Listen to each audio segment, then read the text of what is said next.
Bom dia, boa tarde, boa noite. E aí, pessoal, beleza? Como é que vocês estão de quarentena aí? Tudo em cima?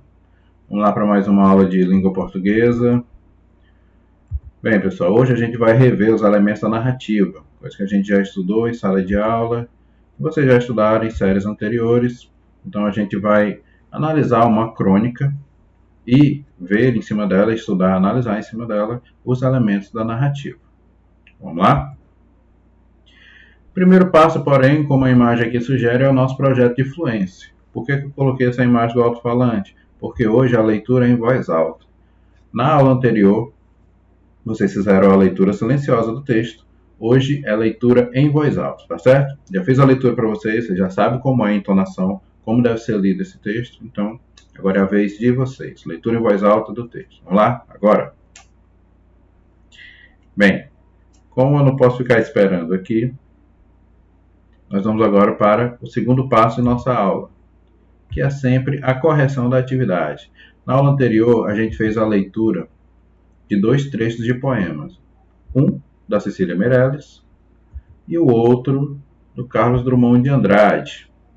Lembrando, a gente já leu esses textos na aula passada. Ambos os textos tratam sobre o fazer poético, né? Sobre a arte de escrever poemas, sobre como as palavras, a linguagem é importante nesse ato. Então, tanto o texto da Cecília Meirelles quanto o do Carlos Drummond de Andrade falam sobre isso, falam sobre esse fazer poético.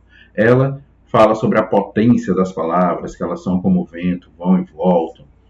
O Drummond fala sobre o reino das palavras, que é lá onde estão os poemas esperando ser escritos, enfim. Então, ambos falam do fazer poético. Na aula anterior, eu fiz a análise da primeira questão da atividade, né, que destrinchava todas as características desses dois textos.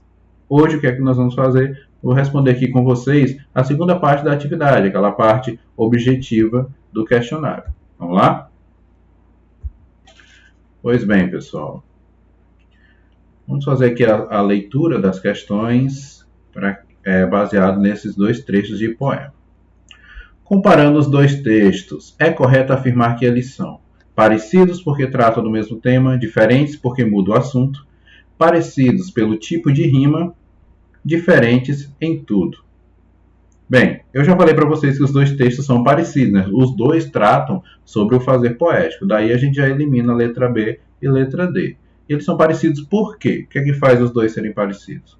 Porque tratam do mesmo tema ou pelo tipo de rima? Vocês observaram que nem a rima nos versos desses poemas. Portanto, o que a gente tem aqui é a letra A.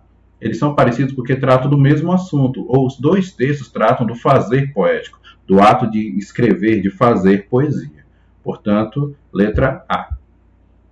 Cecília Meirelles repete as palavras no poema. Qual a intenção dela? Desviar a atenção do leitor. Será que ela quer que as pessoas não observem seu texto? Enfatizar a ideia central. Qual é a ideia central do texto? Falar do fazer poético, da linguagem, das palavras. Ó. Manter o foco no texto. Mudar de assunto. Com certeza essa não é. Bem, pessoal, a repetição normalmente é para enfatizar. Eu falo muito isso para vocês. É para chamar a atenção para algo. Nesse caso, a ideia central do texto. Ou a importância, a força das palavras no ato de escrever, no fazer poético. 4. Drummond obtém a ênfase por meio de construções paralelas. Como que ele faz isso? Quando ele repete a mesma estrutura sintática no final do texto, quando repete o tópico poemas no início de 3 frases, quando repete o termo palavras no início e no fim do texto, ou quando repete o verbo haver na segunda frase. Bem, pessoal, essa construção paralela que ele faz é o que? Ele repete a mesma estrutura no verso inicial e na parte final do texto, usando verbos no modo imperativo, indicando a maneira que a gente, leitor, que nós, leitores, devemos agir para com as palavras. Vou voltar aqui rapidinho para mostrar para vocês. Penetra surdamente no reino das palavras é uma indicação, o uso do imperativo lá no início do verso. Espera que cada um se realize e se consuma, também uma indicação, como a gente deve agir, com o verbo no modo imperativo no início do verso. Então, é esse paralelismo. Os dois têm a mesma estrutura. Portanto, letra A. Quando repete a mesma estrutura sintática no início e no final do texto. Beleza? Quinta questão. As palavras têm função de vocativo. Esse recurso é utilizado para quê? O vocativo é uma expressão que a gente usa para chamar a atenção do nosso interlocutor. Ou seja, para chamar a atenção da pessoa que vai escutar a gente, que vai ouvir ou vai ler aquilo que a gente escreve. Um exemplo bem simples. Quando eu entro na turma, no tempo que a gente tinha aula lá na escola, quando eu chegava na turma e falava: turma, todos olhando aqui para mim, atenção. Isso é um vocativo. É uma expressão que é usada para chamar a atenção de vocês, para que vocês possam escutar aquilo que eu vou falar, tá certo? Portanto, as palavras têm a função, o objetivo de chamar o interlocutor. É um vocativo e serve para chamar a atenção do interlocutor. Sexta questão. Marque o item que melhor completa a frase abaixo. Interesso-me por poemas. Poemas são os textos, espaço, me interesso. A melhor maneira de responder aqui, pessoal, é testar. Pegar cada uma dessas expressões e ver qual aqui se encaixa melhor, qual que soa melhor. Eu falei para vocês sobre isso na aula passada, né? Como é importante a gente ficar atento a isso, que às vezes uma expressão ou outra soa estranho ao ouvido. Se soa estranho, é provável que haja algum problema ali. Então vamos fazer os testes. Poemas são os textos com que me interesso. Poemas são os textos em quais me interesso. Poemas são os textos pelas que me interesso, ou poemas são os textos pelos quais me interesso. O que vai determinar aqui, primeiro, a estrutura da expressão é o verbo interesso que aparece aqui no final. Quem se interessa por alguma coisa. Ou seja, o complemento desse verbo vai precisar da preposição por. O que sobra para a gente, letra C ou letra D. Qual que encaixa melhor, pelas que ou pelas quais? Pelas quais, né? Aqui o pronome ele vai concordar com a palavra que ele substitui, no caso, poemas. Poemas são os textos pelos quais me interesso. Eu me interesso pelo quê? Por poemas. Só que, para que não houvesse a necessidade de repetir a palavra poemas, ele usa o pronome quais no seu lugar. Tá certo? Portanto, interesso-me por poemas. Poemas são os textos pelos quais me interesso. Beleza, pessoal? Tenho certeza que todo mundo acertou. Todo mundo entendeu perfeitamente, mas se restou alguma dúvida, é só consultar a mim lá pelo WhatsApp. Beleza, pessoal? Então vamos partir para o tema da nossa aula de hoje. Como eu disse no início para vocês, hoje a gente vai rever os elementos da narrativa. A gente já estudou isso em sala de aula, vocês já estudaram isso em anos anteriores, mas não custa nada porque são gêneros que a gente sempre estuda e que a gente vai sempre precisar ter conhecimento deles. Pois bem, os elementos da narrativa são 5. Quais são eles? Vamos relembrar. Narrador, quem conta a história, quem faz o relato. É ele que passa para a gente quais as ações, o que é que acontece na história. Então, ele faz o relato das ações da narrativa. Personagens são todos os seres que praticam ou sofrem alguma ação dentro da história, interferindo nela diretamente. Tá certo? Enredo é a própria história, é a sucessão de ações que acontecem dentro de uma narrativa. Portanto, o enredo corresponde à própria história, ao próprio texto narrativo. Tempo. Tempo está relacionado a dois aspectos: ao momento em que a história acontece e também a forma como essa história é contada. Nessa segunda parte, a forma como a história é contada, nós temos dois tipos de tempo. Podemos ter dois tipos de tempo. O tempo cronológico, quando a história é contada na mesma ordem em que as ações aconteceram, e o tempo psicológico, quando essa ordem ela é difusa. Quando a história pode ser contada, por exemplo, a partir da metade dela, uma ação que está lá no meio da história, de repente volta para o início, pula para o final, enfim. A ordem ela não é seguida com rigor, porque ela segue o fluxo de pensamento do narrador, por exemplo, o fluxo de pensamento de alguma personagem. Então, por isso que ele é psicológico, ele é interno. O tempo cronológico ele é um tempo externo, que ele pode ser marcado pelo relógio. Espaço corresponde ao local onde as ações acontecem. Então, esses elementos aqui, todos vocês já têm bastante conhecimento e a gente está só revisando, está só revendo. Qual é a ideia aqui? É a gente observar esses elementos da narrativa no texto que eu trouxe para vocês hoje, que é uma crônica do Luiz Fernando Veríssimo. O texto Brincadeira. Gosto muito desse texto, por isso que eu trouxe ele aqui para vocês. Então vamos lá. Começou como uma brincadeira. Telefonou para um conhecido e disse: "Eu sei de tudo. Depois de um silêncio, o outro disse: Como é que você sabe? Como é que você soube? Não interessa, sei de tudo. Me faz um favor, não espalhe. Vou pensar. Por amor de Deus, está bem, mas olhe lá, hein? Descobriu que tinha poder sobre as pessoas. Sei de tudo. Como? Sei de tudo. Tudo o quê? Você sabe. Mas é impossível. Como é que você descobriu? A reação das pessoas variava. Algumas perguntavam em seguida: Alguém mais sabe? Outras se tornavam agressivas. Está bem, você sabe. E daí? Daí nada. Só queria que você soubesse que eu sei. Se você contar para alguém, eu. Depende de você. De mim, como? Se você andar na linha, eu não conto. Certo? Uma vez parecia ter encontrado um inocente. Eu sei de tudo. Tudo o quê? Você sabe. Não sei. O que é que você sabe? Não se faz de inocente. Mas eu realmente não sei. Vem com essa. Você não sabe de nada. Ah, quer dizer que existe alguma coisa para saber, mas eu é que não sei o que é. Não existe nada. Continuando aqui. Olha que eu vou espalhar. Pode espalhar que é mentira. Como é que você sabe que o que eu vou espalhar? Como é que você sabe o que eu vou espalhar? Qualquer coisa que você espalhar será mentira. Está bem, vou espalhar. Mas ali a pouco veio um telefonema. Escute, estive pensando melhor, não espalha nada sobre nada daquilo. Aquilo o quê? Você sabe. Passou a ser temido e respeitado. Volta e meia alguém se aproximava dele e sussurrava. Você contou para alguém? Ainda não. Puxa, obrigado. Com o tempo ganhou uma reputação. Era de confiança. Um dia foi procurado por um amigo com uma oferta de emprego. O salário era enorme. Por que eu quis saber? A posição é de muita responsabilidade, disse o amigo. Recomendei você. Por quê? Pela sua descrição. Subiu na vida. Dele se dizia que sabia tudo sobre todos, mas nunca abria a boca para falar de ninguém. Além de bem informado, um gentleman. Até que recebeu um telefonema, uma voz misteriosa que disse: Sei de tudo. Como? Sei de tudo. Tudo o quê? Você sabe. Resolveu desaparecer. Mudou-se de cidade. Os amigos estranharam seu desaparecimento repentino. Investigaram. O que ele estaria tramando? Finalmente foi descoberto numa praia remota. Os vizinhos contam que em uma noite vieram muitos carros e cercaram a casa. Várias pessoas entraram na casa. Ouviram-se gritos. Os vizinhos contam que mais se ouvia era a voz dele gritando. Era brincadeira, era brincadeira. Foi descoberto de manhã assassinado. O crime nunca foi desvendado, mas as pessoas que o conheciam não têm dúvida sobre o motivo. Sabia demais. Texto sensacional do Luiz Fernando Veríssimo.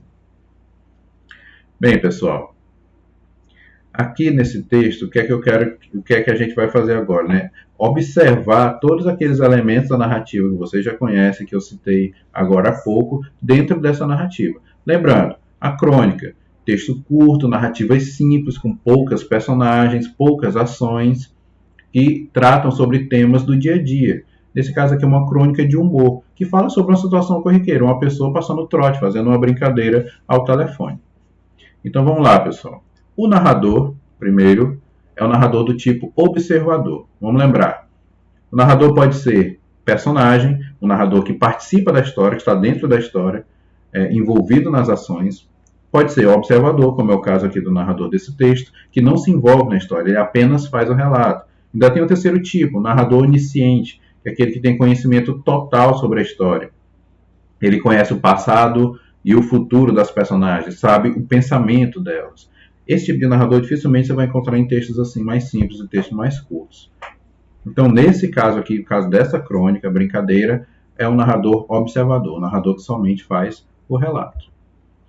Personagens, nós temos algumas personagens dentro desse texto. Uma que é a mais importante, logicamente, o protagonista da história. Não é citado o nome dele, né, mas é a personagem central do texto. E todas as pessoas com quem ele interage ao longo do texto.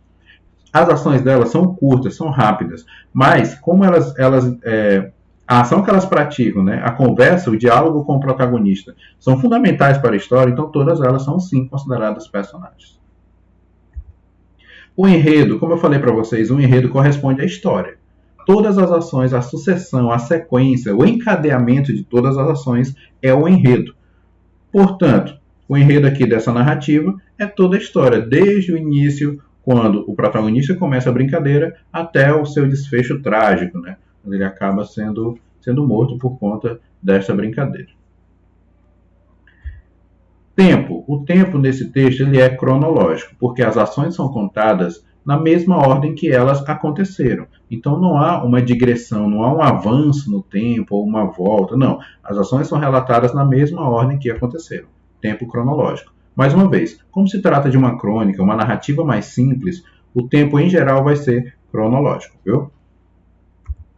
E o espaço? A gente não tem informações sobre onde acontecem as ações. A gente imagina que seja na casa dele, né? Antigamente, quando o texto foi escrito, era mais comum as pessoas terem telefones fixos, né? Telefone dentro de casa, não só o celular. Mas a gente não tem essa informação no texto. A gente só vai ter informação sobre espaço já no final, quando ele estava fugindo e ele foi encontrado em uma praia remota. Então, somente no final do texto a gente tem alguma informação sobre o espaço dessa narrativa, tá certo? Pois bem, pessoal, esses são os elementos da narrativa dentro desse texto, dentro dessa crônica. Agora, é sempre importante a gente ressaltar, eu sempre falo para vocês sobre a importância do enredo dentro de um texto narrativo. Pois bem, a gente vai analisar também o elemento mais importante do enredo, que é o conflito. O conflito é uma situação que surge para as personagens e que, a partir daquela situação, todas as ações vão acontecer. Normalmente é um problema que surge, um problema que aparece para as personagens e que elas vão tentar superar. Tudo aquilo que elas fazem para superar esse problema é que vai compor a história, que vai compor a narrativa. Por isso é que a gente disse que o conflito é o elemento mais importante do enredo, porque ele movimenta toda a história. Tudo que acontece dentro de uma narrativa está relacionado ao seu conflito. Pensando aqui nesse texto, qual é o problema? Qual é a situação que aparece e que acaba movimentando toda a história? É fácil, né, pessoal? É a tal da brincadeira. A brincadeira em que o protagonista passava um trote, né? Ligava para as pessoas dizendo que sabia de algum segredo dela, sabia de tudo. Na verdade, não sabia de nada. Então, esse é o conflito. É essa situação que aparece no início da história e que, por conta dela, todas as outras ações acontecem. É esta ação, é essa situação que movimenta toda a história. Tá certo? Então, pessoal, já que a gente relembrou esses elementos da narrativa e também o conflito, agora é a vez de vocês. Nós vamos fazer uma atividade baseada em uma crônica, em uma outra crônica do Luiz Fernando Veríssimo, o texto O Nariz. É um texto maravilhoso, vocês vão gostar bastante. Então, o que é que vocês vão fazer? Leiam o texto, façam a leitura dessa crônica que eu vou enviar para vocês, e identifique dentro dela os elementos da narrativa, os 5 elementos da narrativa: narrador, personagens, enredo, tempo e espaço. Identificados os elementos da narrativa, aí você vai localizar o conflito. Qual situação acontece lá no início da história e que acaba movimentando toda a narrativa? Qual é o conflito da crônica O Nariz? Tá certo? Esse texto eu vou enviar para vocês lá no grupo do WhatsApp. Não se preocupe. Então, pessoal, era isso. A nossa aula hoje mais curta, mais dinâmica. Acabou. Lembrando que qualquer dúvida que vocês tiverem, mandem uma mensagem, apareçam lá no WhatsApp, perguntando, questionando o que vocês quiserem saber sobre o tema que foi trabalhado nessa aula ou que tenha sido trabalhado em outras aulas também, tá, pessoal? Sobre as atividades, se ficou alguma dúvida sobre as opções que foram marcadas, enfim. Qualquer dúvida, lá no WhatsApp vocês podem tirar comigo, tá certo? Então é isso, fim de papo, acabou. Fiquem em casa e vamos aproveitar esse tempo livre que está um pouco maior. Vamos ler um livro. Um livro que vocês tenham em casa, procure na internet, tem vários livros grátis. Se vocês quiserem, eu posso dar indicação para vocês de livros que vocês podem ler aí nesse período de reclusão que a gente tem que ficar mais tempo em casa. Eu estou lendo o meu, vou até mostrar aqui para vocês. Um livro que fala da história da tática no futebol, muito bom. Então, leio também o livro e fiquem em casa, se cuidem e até a próxima aula. Em pé!